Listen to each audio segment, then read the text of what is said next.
Over in the pages of Marvel Comics' core Amazing Spider-Man series, it's been really thrilling to watch Spider-Man's arch nemesis Norman Osborn seemingly reform his villainous past as the Green Goblin and embrace his new heroic destiny as the Gold Goblin.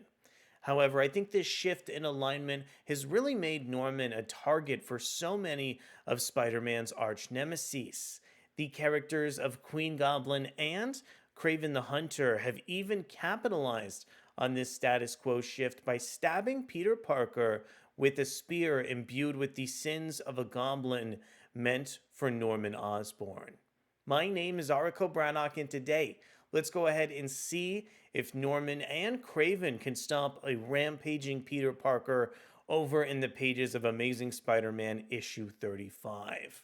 Before we get deeper into the video, want to encourage you to consider subscribing to the channel and hitting the like button over on our video.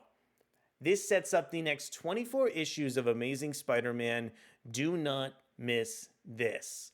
Amazing Spider-Man 35 is written over from Zeb Wells, featuring artwork from Patrick Gleason. We have colors from Marcio Menyz and Erick Arciniega, letters from VC's Joe Caramagna, and the cover for the issue is coming in directly over from John Romita Jr., Scott Hanna, and Marcio Menyz. Really love how the creative team went ahead and featured Peter Parker drawn with this silhouette, making him almost look like a Goblin character over in the series.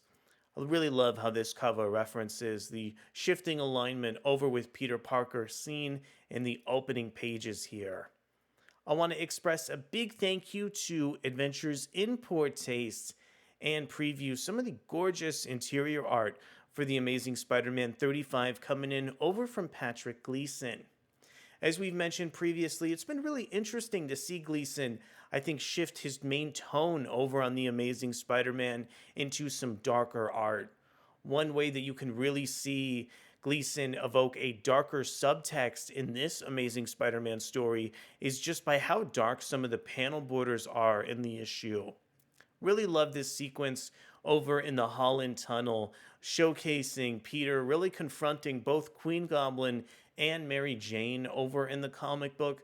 The way that all of these characters are sort of reacting to this really harrowing status quo over for Peter is just executed so well over from Gleason's artwork. It's really interesting over on this page how Patrick Gleason utilizes darker panel borders and negative space here. As we can see over on this page in the background, we get to see a little bit of a darker panel border with Spider-Man reacting to Queen Goblin and Mary Jane's appearance in the issue. Later on in the page, we get the use of negative space and the introduction over for Mary Jane's jackpot abilities. I also really enjoyed some of Spider-Man's acting as depicted by Gleason, with him really using a more aggravated personality across this issue as well. Also, the way that this panel sets up the fact that Mary Jane is about to have a big motion over on the next page adds a really interesting sense of dimension and texture to the issue. Sadly, we don't have this next page over in the comic book, but really getting to see Mary Jane use her powers to defend Spider-Man in this context was super interesting. I love how author Zeb Wells has taken the opportunity to vent some fan frustration over from Peter acting so aggressive towards Paul over in this comic book issue. Also, seeing Peter say such, nasty and horrific things to Mary Jane that he wouldn't usually say in a normal scenario is pretty thrilling. Also, this issue had a really massive status quo setup that is set to inform the future of the Spider-Man comics.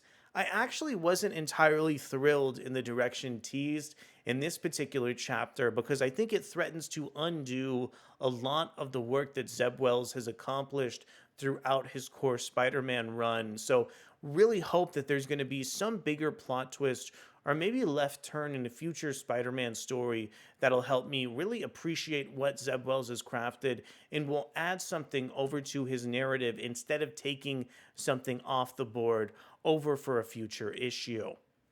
So at the end of the day here, I honestly had a ton of fun checking out the last stages over in the Amazing Spider-Man 35's really edgy story centered around Peter Parker. Really seeing this book go in a different direction at this point, I think is absolutely mandatory. But I really thought it was interesting with how Zeb Wells took the time to comment on some fan relationships over from the perspective of a really aggravated and frustrated Peter Parker. I also think that some of the fight sequences captured towards the end of the sequence are so thrilling, as well as this plot thread over with Norman that I think is really going to be picked up and expanded on in future Amazing Spider-Man issues too. When this arc of the series first started, I think some unfairly pegged this as a sort of copy of Kraven's Last Hunt. However, I think as we've gotten deeper into this storyline, the way this has managed to remix some of the elements of Kraven's Last Hunt, as well as comment on the shifting relationship dynamics over in the Amazing Spider-Man series, has been really interesting. I also liked how Zeb Wells is seemingly using this storyline as the big launching point over for an upcoming Amazing Spider-Man storyline, seemingly centered over around Norman Osborn. One additional aspect of this issue that we haven't mentioned yet is the really interesting one-page sequence setting up the gang war.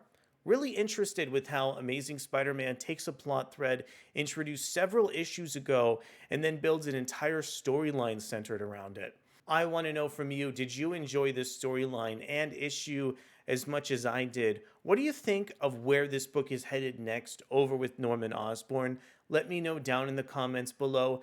Thank you so much for coming to check out our video review over on Amazing Spider-Man 35, and we'll be back to see where this series is headed in the near future. Thanks so much, and I'll see you soon. Bye.